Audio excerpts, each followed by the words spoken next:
in the chat because I don't always see the chats, okay? Okay. Let me share my screen.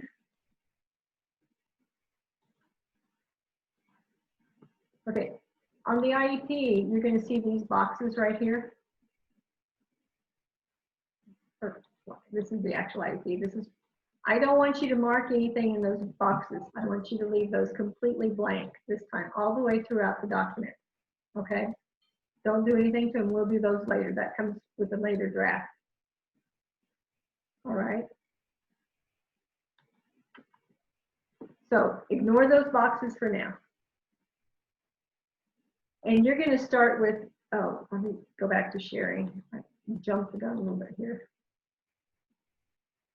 We're going to start right here, right below draft one, stop here. The first thing you're going to do is strengths of the child. And this is from the parent.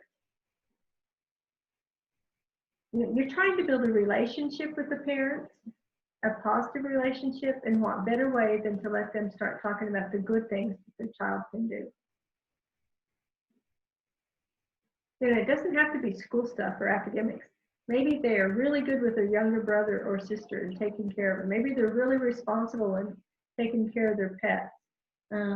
Maybe they really like to play dodgeball, or and they're really good with that. It can be anything. It doesn't have to be academic. And then right below that is the concerns of the parent. Now, with us, because we're studying special education, high incidence. Mute. I'm trying to think how to say it. It's not emotional for us, but for parents, when you have a child, you want that child to be absolutely perfect and to never struggle and have any problems in life. You always want the best for your children. It's hard to hear that your child has a disability, even if it's a mild disability. And so, let them talk about what their concerns are. Are they concerned that their child won't be independent enough to be able to make it through college? Are they concerned that they're not, they don't focus enough, that they're going to have trouble holding a job? Just let them tell you what their concerns are. And it changes from year to year. You'll be surprised at how their concerns change. Okay, the next part of the IEP talks about, and I have that WebKids pulled up, I'm looking at the IEP. The next part talks about health, vision, and hearing. And there's yes/no questions on there. And you have to answer every yes/no question on an IEP. You can't skip any of them. Okay, on this IEP, they usually have like a little drop-down menu where you can click on the word yes and it shows up, or they have a checkbox or something. On this one, I don't care how you mark it, whether you highlight it, you circle it, you underline it, just so you're consistent throughout the whole thing, but mark it some way, so that, because that way I know that you've at least thought about those questions. So the first one is, does the student have special needs for or require special services in health, vision, or hearing? High incidence kids don't, typically. Yes or no, is the student hearing impaired? That's considered a low incidence, not a high incidence. So that's, typically they're not going to be the kids you work with. But on the other hand, there are not a whole lot of people in the state of Kansas who are certified to work with hearing impaired or deaf students or visually impaired students. So, or students that are blind. So a lot of times those folks will come in and they will train you how to do things, train you and your parents how to do specific things with kids. So you actually do the services, even though somebody else is supervising, you're doing them. Because there just aren't enough people. But on every kid, on every IEP, you have to address their hearing and their vision screening. You have to put the date of their hearing screening, you have to put the results, and you have to put a follow-up date. Hearing screenings are good for 3 years. The results are things like hearing is within normal limits, or past screening is typically one of those two things are the things that you usually write. And then a follow-up date. The follow-up date is 3 years from the date that their screening was done.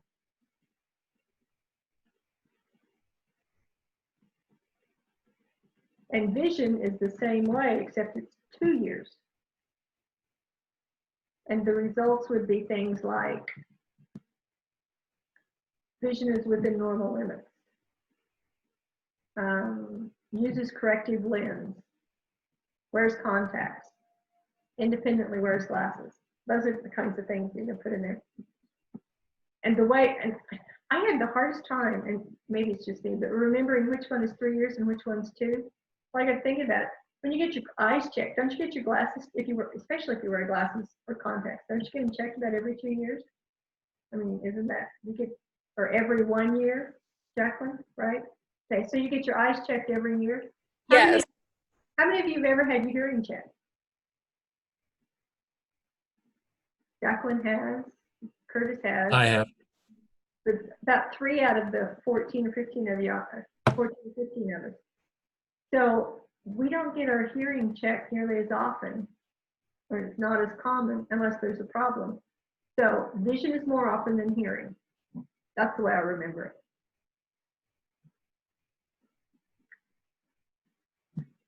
Then it says, does the student take medications? None of the students in the case studies that you have on Blackboard take medications, and you're not going to make up any medications for them to take. But in real kids, if they take medication, you're going to name the medication, the dosage they take, how often they take it, and maybe who prescribed it. Was it, like by a general practitioner? Was it, sometimes counselors or psychiatrists prescribe medication. So, and then some kids have allergies so bad that it affects their hearing during bad allergy season. Even if it's an over-the-counter, like I had kids that would take Sudafed twice a day or Dramamine because of allergies. Not Dramamine, Benadryl. Is that the one for, yeah, Benadryl. Would take Benadryl and they would be so lethargic because it makes them so groggy. Otherwise they couldn't hear. But so I would write in there, takes Benadryl, whatever it is, once a day for allergies during allergy season, because it did affect their hearing. And then does the student require specially adapted PE? That would be for kids who have physical disabilities of some kind, or things like asthma, spina bifida, multiple sclerosis, cerebral palsy, those kinds of things. Okay. Now, Dr. Brooks, I have a question. A student who is hearing impaired, who also qualifies for services, is that 2 different things? Is that low or high incidence? Because I have one on my caseload currently who is a hearing impaired. She's got, sorry, I'll turn my camera on. She's got hearing aids in both ears, and she has a reading deficiency, and that's why she qualified for services, or she has a learning disability in reading. You can have multiple disabilities. Okay. I mean, you can have, I've had gifted kids who had a learning disability. It's which one's primary. Okay. Okay, it's the primary disability is kind of the determiner. But it really, I really don't care what I really don't care what the label is. I care how they learn best and what do they need to know. So for the longest time, we didn't hardly label kids at all, until we started doing state assessment. And then because you have to identify them if you're going to do accommodations on state assessment, you had to put their disability label. But the disabilities label wasn't even included in the IEP for a long time. So, I don't care what you call them. I care what they need to know and how are they going to learn it the best. So the other thing on there is, do they have a health care plan? If they have a health care plan, the school nurse is the one that writes it, and she needs to be at the meeting. For instance, I had a kiddo who had seizures, and instead of calling the parents when she went into a seizure, I was supposed to call the hospital immediately, because the only way she would come out of it, she would quit seizing, was to have, I think it was an adrenaline shot. And they would go on for hours without that. And when the neurologist, we did get to have the neurologist sit in, or phone in on part of an IEP meeting. And he said, when you go through a grand mal seizure like that, doesn't even have to be that long, but a typical grand mal seizure, because I made the comment, I said, she is so tired the next day she can hardly function. He said, that's the equivalent of your body running a marathon. I mean, that's how much energy you expend on those seizures. So it makes sense sometimes when you think about the little kids having seizures that they're tired and they need to lay down. So a healthcare plan. Some parents will not allow on the healthcare plan for a hospital or EMTs to be contacted. They want you to call them first because they are so used to how their kids behave when they're having seizures, and they know how serious the seizure is. Or maybe they don't have insurance, but they want to be the determining factor on that. It is not child abuse. It is not child neglect. It is parents' right. Okay. But your school nurse is the one that writes it up, not you. Then the next part is strengths, needs, current performance, and impact of exceptionality. So if you're talking about strengths for a child who has no hearing, vision, or health problems, what could be a strength? Somebody volunteer? Creighton? Would a strength be the student gives best effort in class and works and asks questions with the teacher when needing clarification? Not for health, vision, or hearing. We're talking about those specific areas. Oh, Their strength could be that they're within the normal limits on all of those areas, that they're healthy. Let's go with it. Let's go. No, you're on track. You're okay. Let's go with it. They're healthy. So if you have a healthy kid, what's that do to their attendance? It keeps them in school. Okay, so they have very good attendance. You know, because they are healthy, they have really good school attendance. That would be a strength. Adam, go back to what you said. Say it again, okay? ask for clarification in class when not understanding the material? So the student hearing allows him to ask for clarification for something he does not understand that he's heard. Because you need to relate it back to the area that you're talking about on the IEP. Okay? Okay. Does that make sense to you? Yes. Okay. Health, we could talk about attendance. Vision, you could talk about the child can see the whiteboard from the back of the classroom and to take notes or to write down what's on the board. Hearing, the student can hear in order to function in the general ed classroom. Stuff like that. Does that give you ideas of things to write for those, for strengths? So, Dr. Brooks, just so I understand, so like we're saying, let's say a student has a severe hearing disability, but of course they compensate for that and they're an extremely good reader or something like that. Is that kind of what you're meaning? Like they can't hear very well, but they are an exceptionally good reader. They use their vision more often. Two separate areas, okay? We just want to talk about how they function, like with their health, with their hearing, or with their vision.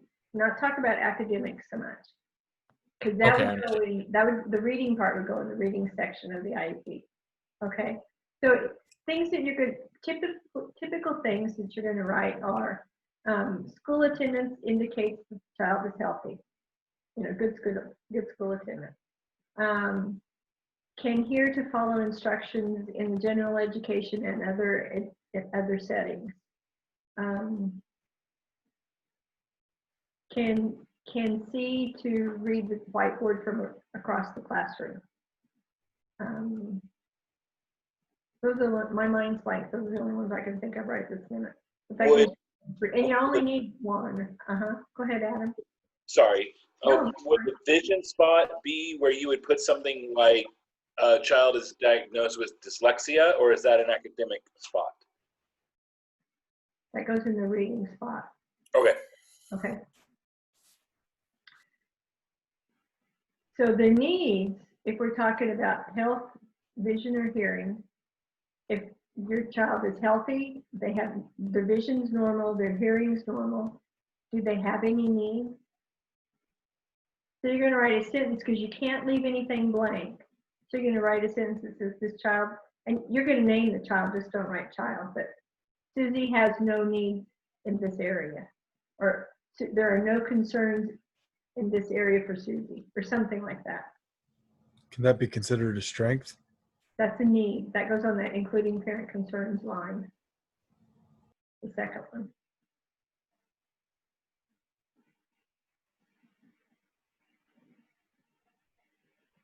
And then current performance could be something like hearing and vision screenings are current and up to date and have been passed.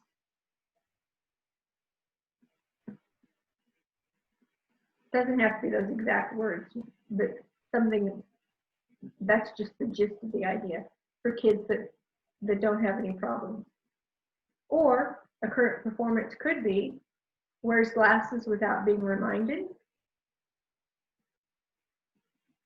Or I think Adam was talking about a kid with a hearing aid. Can independently clean your hearing aids? I mean, those are kinds of things that you'd put in there. That's the current performance.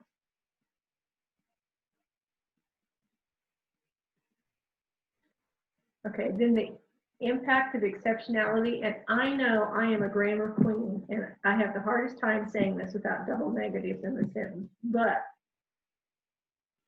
health, vision, nor hearing negatively impact students' progress in general ed curriculum.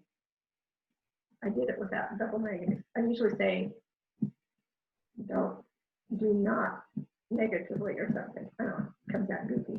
But anyway, I got it this time.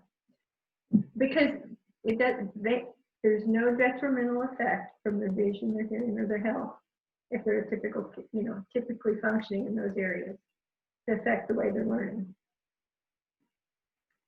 If it were a kiddo that had a hearing loss, a significant one, you could write in there, because typically hearing impaired kids have trouble with vocabulary or they have trouble with syntax. So it would impact the way that they speak and the way that they write.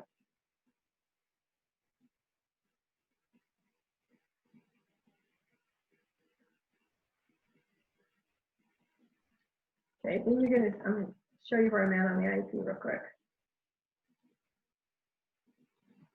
Okay, we just did this section, health, vision, and hearing. We did the strengths, needs, current performance, impact. We're going to skip those boxes, and then we're going to start on motor. Okay. So on motor,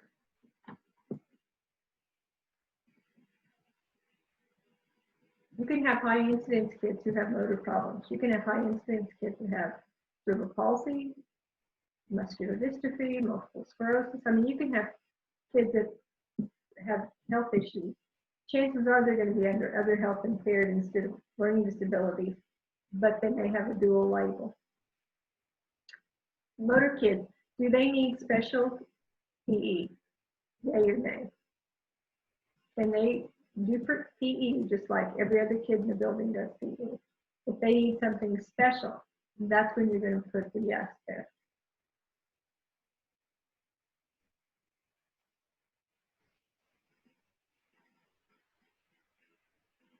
Does that make sense? Okay. And it's not like they need a person with them to help them. It's like, do they need special something like equipment or whatever?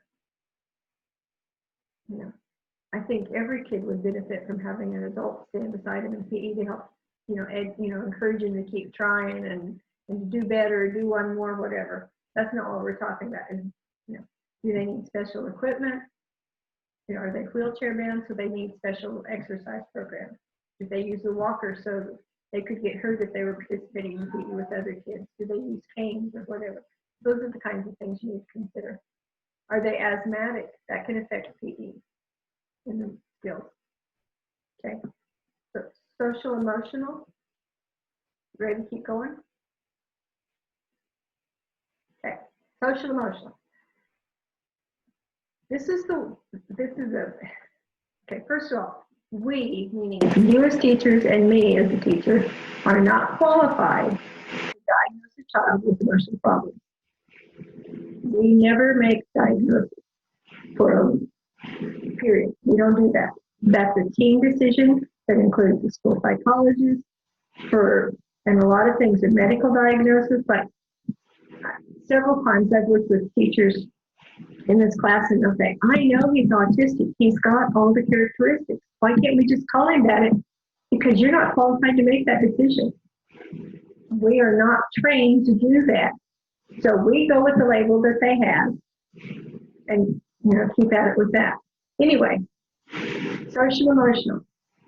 How many of you are picking Bethany to do as the case study student?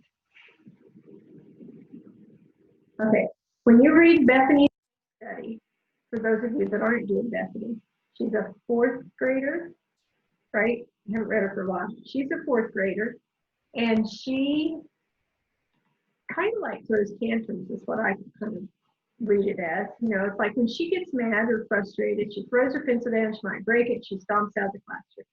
But it's because she's frustrated with the schoolwork. It's too hard for her. She's a 4th grader being asked to do 4th grade work, but she functions on a 2nd grade level. So a behavior problem, the only time you write behavior goals is when a student has had chronic or long-term behavior issues. Bethany's behavior issues have just started when the work got too hard. When the work was at her level, she didn't have any of those problems. So it's not a long-standing behavior issue. So you're not going to write a behavior goal for Bethany. Does that make sense to everybody? Okay. Because if you read the IDEA definition, and I have to get close so I can see it, it says, condition exhibiting one or more of the following characteristics over a long period of time to a marked degree that adversely affects the child's educational performance. It is not explained away by intelligence, sensory, or health factors. So if you would happen to mark yes on that social emotional, that means you have to have a behavior goal.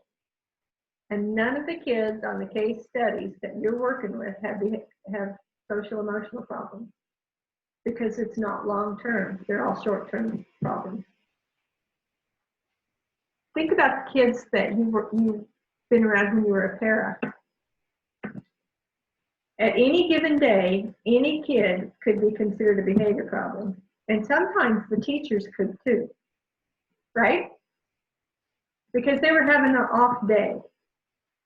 Well, everybody has off days, but adults have been taught how to handle them supposedly better than what kids have been taught. They're still learning. So because they have an off day, or you don't know what happened at home, maybe the dog died last night, or or they didn't get to sleep, or whatever, and so the kiddo is not their typical self, and they're exhibiting all kinds of behaviors. That isn't long term. That's not the cause for a behavior goal, and we can't make that identification anyway. It's a group decision. Dr. Brooks, what is considered long-term then? You're talking about months or years, okay? Like, sometimes you see the results at school of what's happening at home, and I don't mean that in a negative way at all. But let's say mom and dad are struggling to put food on the table because somebody lost their job. So there's a lot of tension at home. And that might go on for 4 or 5 months till the mom or dad gets a job. That's not long-term enough, and that's not the reason to have a behavior goal. That's situational. So it needs to not be situational. With the I started saying just little kids, but I see it show up. It's more evident in younger children than it is in high school kids. High school kids have learned to mask a lot of behaviors. But if the parents are splitting up and getting divorced, you'll see a lot of behaviors will surface for a while, through that whole process. And a divorce process can last a while. So, but that's not a behavior. That's not a kid with a behavior disorder. That's situational again. So you have to know your kids and know the family well enough to know some situations and not judge them, because that's not what we're here to do. It's just to know about it, to know that's impacting your child. That wasn't a very clear answer, was it, Denise? It's So, fine. Dr. Brooks, so I guess the only way you would write like the behavioral thing is if a child is suffering from something that is permanent, like say they've suffered a physical traumatic brain injury and it has affected their personality, behavior, that sort of thing. It could be that. It could be there are kids who are severely emotionally disturbed and who have been identified. Like here, we have Compass Behavioral Health that's outside the school system, or if they have bring a diagnosis in with them. It can also be the school psychologist will give parents, teachers, administrators sometimes a behavior rating scale to fill out, and if the child's old enough, they'll fill it out on themselves so they can do a comparison. So then you can take that information and put it in with what they're doing. And you're going to find when you take the 804 behavior modification management class, that curriculum course, you're going to find out a whole lot more about monitoring and charting and graphing behaviors and how that plays into diagnosis. Okay? That help, Derek? Yeah. Yes, thank you. Okay. Yeah. Okay, so the next part of the IEP is on communication. And if your child that you're working with has speech and language therapy services, the SLP, speech language pathologist, would fill this out and they would write the goal for it in real life. Our kids that we're working with on the case studies don't have SLP services. SLP services could be things like articulation, being able to make the sounds where you're supposed to make them.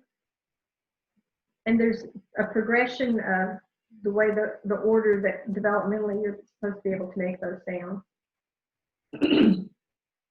And they know that progression and they know what can cause it to slow down or speed up or whatever. Limited English kids, that's something that you really need to consider. And partly for the IEP, but also you need to keep in mind, because you're going to take the PPAT test in order to get your license when this program's done. And they really hone in on how does being limited English impact the way you teach students. And I'm not a specialist in ESL. I've taken a couple of classes, so that makes me the expert, right?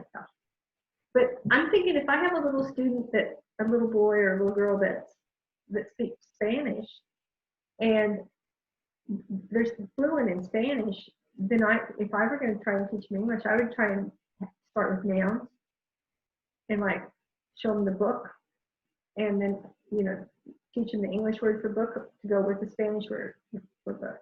And I would go through a bunch of nouns and then I would go to action verbs. And so it's the strategies, and they need to be evidence-based strategies that show that they work for teaching students that are limited English. If the parents don't speak English, when you do your meetings with them, your IEP meetings, you have to have an interpreter there. Or you have to have interpreter services available. I know in Kansas City there's a place you can call in and they have interpreters for all kinds of languages and they do it via phone. Anyway, it's up to the school to get interpreters there. It's not up to the parents to bring one with them. And the paperwork that they sign, there are forms that go with the IEP about when the parents were notified and their rights and those kinds of things have to be in the native language of the home.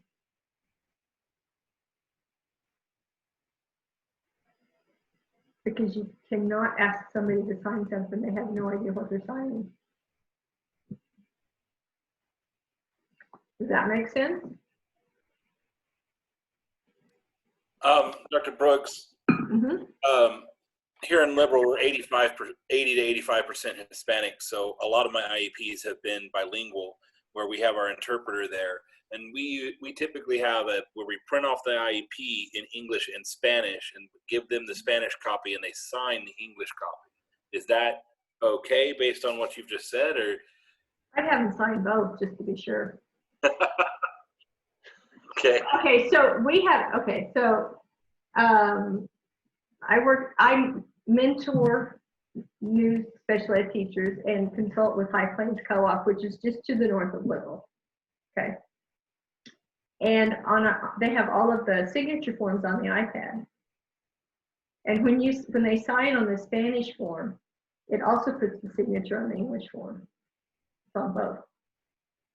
Yeah, we have an amazing tech lady that knows how to do all kinds of stuff. But anyway, but they need to sign the Spanish form for sure, because that's their language form. Okay. Dr. Brooks, if our student has a significant writing deficit, is that put on the communication part also, or just wait until the writing section? You mean as handwriting, or do you mean Yes. like handwriting skills, like fine motor skills? Yeah, it goes along with like a reading deficit, not being able to spell words correctly. No, that would go in the reading section, reading and written expression. Okay. Yeah, it would go there. You know, even if you put something in the wrong section, it's not the end of the world because the information is still there. So don't sweat that as much as leaving it out. Okay? And I will say, the special ed director out here says almost everything, and she's coined the word fixable. It's almost all fixable, except if you don't do an IEP on time. You can't fix that. That's out of compliance. But if you put information in the wrong spot, it's okay. It's still there. It's not the end of the world. It's not best practice. It's not the way you want to do it, but it happens, and it's okay. And you just go on with it. Okay. So don't worry so much about that. There's places where things fit better. Sometimes they don't fit a clear-cut category, like what you were just saying. It could be because if a child has fine motor skills, but they don't hold their pencil right, so they can't do things, or the writing is illegible. But are you going to put that under motor, or are you going to put it under written expression? It's a toss-up. It would probably be better on motor because it's the way they're holding their pencil, but it wouldn't be wrong under written expression either. That muddy the waters for you enough? Okay. So communication. So the kinds of things so limited English we talked about. So another thing you might consider on communication, some significantly disabled students or students with significant disabilities, let me say it right, use picture exchange communication system. They call them PECs, and they use pictures. Like they point to pictures. It's like, and they have visual schedules, with pictures going, down a sheet. Those are communication tools. It's not used very often for high incidence kids, but you may see kids using them. And then if a student were deaf or hard of hearing, how would that impact their learning? What do you think?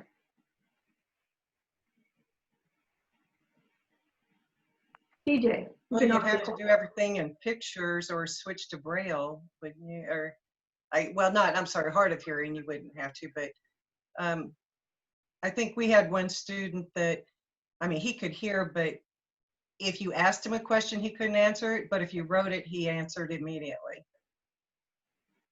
So there was a processing. So was it a processing thing, or was it that he needed sign language? No, it was just a processing. Okay. Because he understood if you wrote it. But if you verbally said it, a lot of times we'd get a text 2 hours after school about his reply. I do that just because I'm slow on the gun. But yeah. So deaf and hard of hearing, that would impact their ability, their functioning in the general ed classroom, because they might need an interpreter to understand concepts. They are not included in conversations with students and peers as much. So they're missing out on the social part. So do you get interpreters for that, or is that when they go to like the SLCs or the resource rooms? I worked with a young lady that was totally deaf, and she could lip read, and so I took 6 hours. So we knew she was coming the year before she was placed with us. So I took 6 hours of sign language, and then I had private sign lessons from an individual that was deaf, so that I'd be ready for. And because the pairs had not been trained, as I did all the interpreting for her, you know, in classes. And she was in gen ed classes all day. Oh.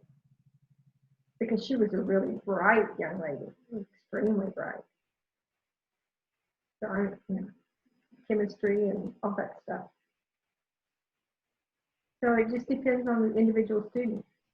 Sometimes they need more service than other. So because they have whatever the label is, you can't make a blanket assumption. You have to look at each individual child and what they need.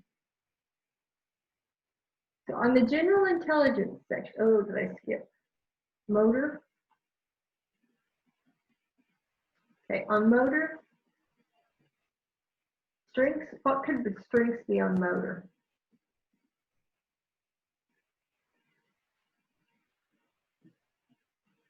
Stacey, you've been quiet.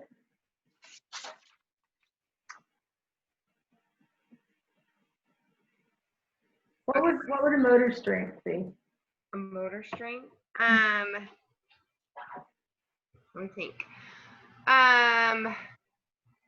I would say a strength for motor might be like is able to, I don't know if this is right, but able to play with peers at recess. Would that be something? Because they're able to run around and do everything. But is that too broad of a thing to add? Nope, it's perfect. That's a good. Okay, what would be another one? Able to participate in PE without any problems.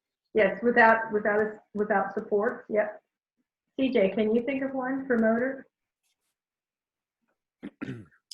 Could it be just like working scissors or holding a pencil correctly? Or is that As long just as too you're easy? talking about little kids. If you're talking about high school kids, no. Oh yeah, well, I'm in the elementary side, so. Yes, as little kids, yes, that's perfect. Yes. Something like is developing at age appropriate level. Developing motor skills age appropriately. You can also break it up into fine motor and gross motor. So do you want to keep it somewhat broad, or I know where it's, you know, the book says that we have to have specific goals, but some of these sound what I would call a little more general, so not to. These aren't goals. Goals are very specific. These are just general statements about the strengths the child has in the motor area. So some of their strengths might be that they have very nice handwriting, or that they can use their fine motor skills to keyboard or use the computer. Sometimes with middle school and high school kids, you talk about that they participate in team sports, and then you list the sports that they're players in. Stacey, go ahead. Do we only need one strength for each thing? Okay. Yes. Thank you. You only need one. And then their needs, like motor needs. I know kids that can't walk across the floor without tripping over their own feet, but they don't have any motor needs. I mean, other than time to develop, you know. So a lot of times you're going to say there are no needs in this area, or there are no concerns in the motor area. You know. Can bad handwriting be a motor need? Because I mean, I know I have horrible handwriting too, so I know that a kid most kids have bad handwriting actually. So I didn't know. Most kids do more because we do so much keyboarding instead of practicing the writing. I don't know that I would. I think you could put it as a need. I don't think it's a very important need. As long as you, because keyboarding is so much more important anymore than writing. You know, it's kind of been trumped with technology. So then current performance on motor. So I apologize because I still can't, I know I can't get my video to work, but I got it kind of late. So we're writing a strength in each area for each of these, for the Yeah. kids before we get to any goals and things. We're not ready for goals. We're doing Okay. goals on like draft 3 or 4 or something. Okay. We're just talking about just the general areas that we need to address first. So then we have the strengths. We've talked about some needs, current performance. Statements like participates independently as per peers in PE. That's what they're currently doing. Plays with peers at recess, on the playground. That's current performance. And then the impact of their exceptionality on the curriculum, there's not a negative impact.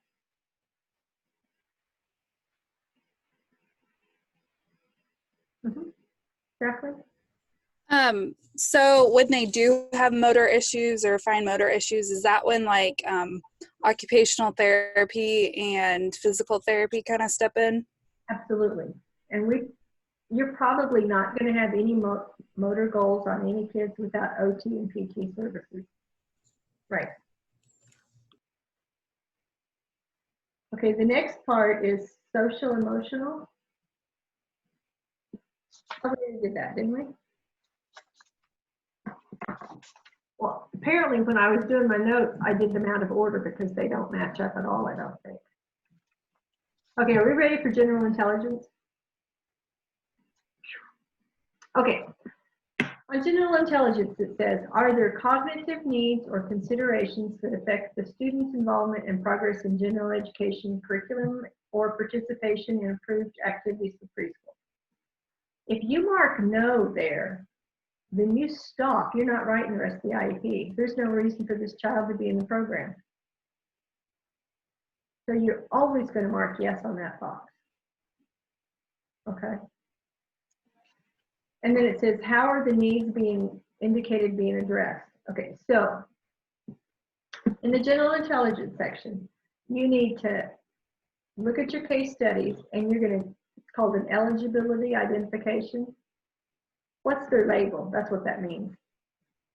And it's in each one of each case study says what their eligibility or what their label is. So you're going to put their label in there and say that this Susie has been identified as a student having a mild intellectual disability or a learning disability or whatever. That's the first statement you need to make. Then how is it being addressed? It's being addressed through the goals and accommodations that have been included in the IEP, through specialized instruction to meet their needs. And I always add in there what kind of a learner they are. Are they auditory, visual, tactile, kinesthetic? Are they concrete learners? Are you familiar with all those different styles of learning and what they mean? Like an auditory learner. Mm-hmm. Oh, I just said some, not all. Okay, auditory learners learn best from hearing things. So the kiddo would learn social studies material better if we read it to him. Then they got it, they understand it. A visual learner is going to be better reading it themselves because they need to see it. Tactile kinesthetic, these are the kids that are the hands-on kids that do better when they can feel and touch stuff. They're the kids that are going to excel in like the shop classes and VACs and the classes where they're actually doing a lot of stuff with their hands. The concrete kids need everything explained in very concrete terms with objects, and then you can go to more abstract later. Does that help? Did I hit all the areas? Okay. Yes. Okay. What was it called when they're hands-on? You can use those terms. You can use the term. They're hands-on learner, or they learn better using hands-on. But it's called the tactile kinesthetic. So how I'll does stick with that, hands-on. how does that relate then if they are a hands-on learner? I mean, what would you put then for social studies or math or something like that? Well, in math, if they're hands-on, are you familiar with graphic organizers? They're like Venn diagrams. And, Yeah, okay, yeah. those are as close, because you can actually put like you can draw those circles on paper and have them manipulate things to move them around so they can see it and feel it where they go. And so social studies, when you're talking about excuse me, maps or graphs or stuff, it's actually have them put their hands on the map and move their hands up with it as it goes. If it's little bitty kids, you know, when you're learning to write the letters and they're supposed to do it a certain way, then make them do them in the air with their fingers, or make them do it in sand so they can feel it. Give you some ideas, Curtis? Does that help? Yeah, yeah. Thank you. Uh-huh. Okay, so that's general intelligence. Okay, we've got 5 minutes left. I want to hit reading and then we'll stop. Okay, so on the reading part, a lot of kids need reading, and when you think about reading, it impacts almost everything a student does in school all day long. Because it affects English, it affects science, it affects social studies, it affects reading directions on math or the story problems in math. It affects everything they do. So reading struggles are a huge issue. So when you're talking about reading, you're talking about strengths.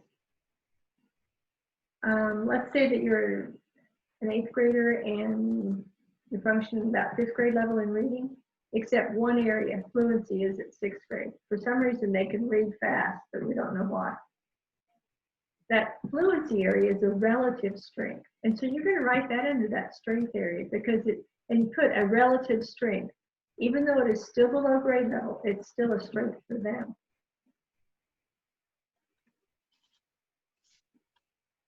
And sometimes on reading, when I've had kids that were almost non-readers at the high school level, it's hard to come up with a strength. And sometimes it's basically they don't enjoy reading, but they are willing to try. Attitude is a strength. You know, willing to learn, wanting to learn. And then the needs are pretty apparent, you know. They need to improve their reading skills in fluency or in accuracy or whatever area. Needs could be, they don't know. I just did the dyslexia training from the state, and there's 6 types of syllables. And you guys are all going to have to do dyslexia training at some point. Probably next year on the job, they will give it to you in your districts. But there's 6 types of syllables. You know, which kinds of syllables do they not know? So they need to learn all the syllable types and how to sound them out. And then current performance in reading involves 4 different assessments that you need to have on there. You need to have state assessment scores from 3rd grade up. And for all IEPs that you write next year, until state assessments are given in the spring, you're going to write state assessments were not given 2019, 2020, right? This year? Due to school closures and COVID. Because we didn't give them. And then you're going to have a fluency, which could be a curriculum-based measurement for how fast they're reading. You can also use that curriculum. Are you familiar with curriculum-based measurements, CBMs? No. Okay, CBM is you take a 1-minute timed reading sample at grade level and see how many words the student can read and how many words they got right. Okay. And if you look on the web, just look up reading rate for whatever grade level, and there's charts, there's tons of them. And they're all within 5 or 10 words of each other. So it doesn't matter which one you use. Anyway, look up what they should be reading and say they're this many words below their peers, because you always need a peer comparison. Because as a parent, if I come into that staffing or that IEP and you say, well, he's reading 20 words a minute, I'm thinking pretty good. But I don't know that the other kids in his class can read 60 words a minute. So you need a peer comparison on there.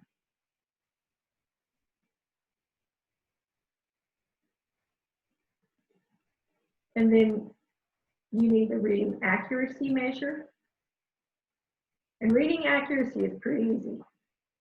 Open their science, social studies book, doesn't matter which one. That's at their grade level. Have them read for 1 minute. Count the words they read correctly. Put it over the number of total words, and you want it, they need to hit 90%. That is what reading accuracy needs to be. And if they're not at grade level with reading accuracy, then you're going to go down books until you find where they are. Because that affects how much homework they can do. If they can't read it accurately, they cannot do it as homework independently. So you need to know their accuracy level.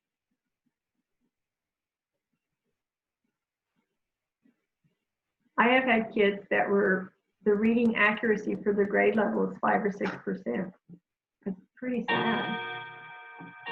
And yet we're expecting them to go home and do all this reading. Well, they're skipping words that doesn't mean anything to them. So you've got to teach them compensating skills. But anyway, if your school district gives achievement tests like FastBridge or MAPS or any of those scores should be on there.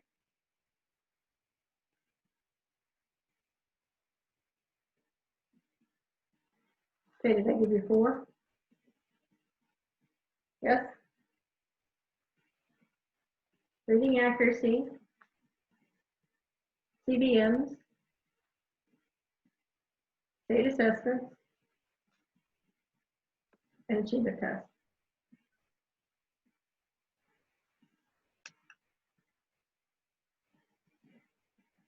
And then the impact of reading is pretty easy to figure out. I mean, what you're going to write there.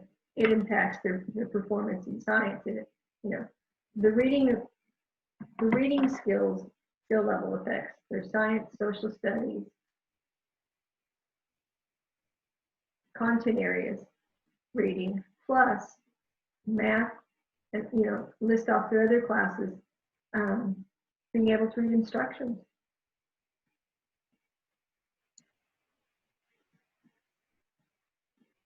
Okay, so for this draft, are we supposed to just make up things for Bethany or Jason, whoever we've picked? We just make up like a MAP score or make up the CBM? Yes. Okay. No, I think they're on. The state assessment is, I know for sure, but I haven't looked at the others to see if those. Yeah, if the others aren't there, make up something that goes with it. Yes. Okay. Okay. So, and at the bottom of the notes, because we're going to stop on. So you are only going to fill out to the bottom of the reading section. You're not going to do math, written language, the rest, okay? Okay, so at the bottom of the notes that I sent you, it's called the INTASC standards. It's the Interstate Teacher something Consortium, I can't remember, standards. Those are national standards. All of this, some states require, and most of the state colleges and some independent colleges work towards national accreditation. And I'm on the board of examiners for CAPE. It's the Council for Accreditation of Education Preparers. Anyway, there are standards, and your progress in your teaching is measured against those standards. And it is assessed on the PPAC. So you need to look at those standards, because when you're writing your PPAC, you're going to have to address these standards. And then there's indicators. There's a link. I put a URL on there. There's a link, and it's got indicators underneath it so you can look at them. I'm not trying to scare you off. I don't like surprises at the end. I would rather be, I know it's 2 years away yet, but if you start looking through them, it'll start making sense. Like the first one is you understand central concepts of inquiry, structures of discipline, and you can create learning experiences. I mean, they're pretty generic. But those are the kinds of things you're doing when you write an IEP and you're creating lesson plans. It's what you're doing as your job as a teacher. So I put those on there, and then at the bottom below that, I put a little bit of information about the one part of the first task of the PPAT. There's 4 parts. There are 4 tasks. So I want you to be able to see it so that you have an idea of what you're shooting towards at the end. Are there any questions? Comments? So you're just saying it's a good idea to go in and look at that and kind of read over the questions and. Yeah. Well, it's not questions. There's 4 tasks. The first task is, do you know your learners in your learning environment? And they start with the community, the district, the school level, and then the student level. So they keep breaking it down. And you have to talk about how your instruction is impacted by your community. Like, if your community, well, like, okay, let's say I'm in Scott City and almost all of our businesses were closed because of COVID. So I would talk about how many businesses are going to, stay closed because they financially couldn't make a go of it because of COVID. How did that impact the community? How does that impact my instruction? So talk about that. The next one is district. How did that affect my district? Well, we lost students in the school because, families moved because businesses closed. And so how does that affect my instruction? Well, I have chances to make larger group or, smaller groups with students to do more individualized instruction. The next one is your building. And in my building, we lost 5 teachers to retirement because the district asked them if they would go ahead and retire because of budget cuts coming from the state. How does that impact my instruction? Well, some of those classes aren't being continued. I'm making this all up, but some of those classes might not be continued, like facts might not be continued. So I might teach some of those life skills in my resource room. Okay. So that kind of stuff, Michelle, does that help? Yeah, because I appreciate getting a heads up because it's all kind of unknown. So it's. This semester, last semester was the first time we've used the PPAT. And we had 15 people go through it as a pilot just to see what it was like. It cost $300, by the way. Ooh, I know. They're trying to find some scholarship money for it, but be planning ahead. PPAT 300. The PLT is 146, and the special ed core is 150. So you've got some chunks of money coming your way in the next 2 years to spend on assessment. Hopefully you'll be ready to take the PLT like next spring, and then the Praxis special ed content and the PPAT are both in the same semester. So it's a chunk of change. And you have to pass them to get your license. So do you take some of them after you get your degree, or do you take them all at the end of the 2 years? The PLT, we are trying to get into for you guys to take after you take the theory class, whenever that is. That's on your course of study. I don't know when the theories class is, but you'd be ready for the PLT after that. Then the Praxis content for special ed and the PPAT you take during your last semester. Not because this was a new program, it was a new pilot, and the first cohort just graduated in May. That cohort was special. They got to do all 3 of them in 1 semester. Well, we'll let them do the learning, Okay. And I said I felt like the weight of the world was on my shoulders because I get people ready for all 3 assessments plus do what they were supposed to be doing in class. But everybody that took it passed so far. So we're good. But All right, no pressure. You just need to do that for us. Well, ETS shut down because of COVID. So half of them probably haven't taken it yet. They have a 1-year extension to get it done. So we'll see how that rest of them do. But yeah, it was, I felt it was a stressful semester. Yes, very much. But you guys, with spreading it out, it'll help. And now I know what's on the PPAT. And so it was starting to bring it into courses earlier because, excuse me, they'd not seen it. They'd not heard, It was all brand new. So bringing in early, bringing in lesson plans and some of the stuff that we're doing this semester that I've changed should make it better for you guys before, when you get there. Or at least that's my plan. So anyway, do you have any other questions?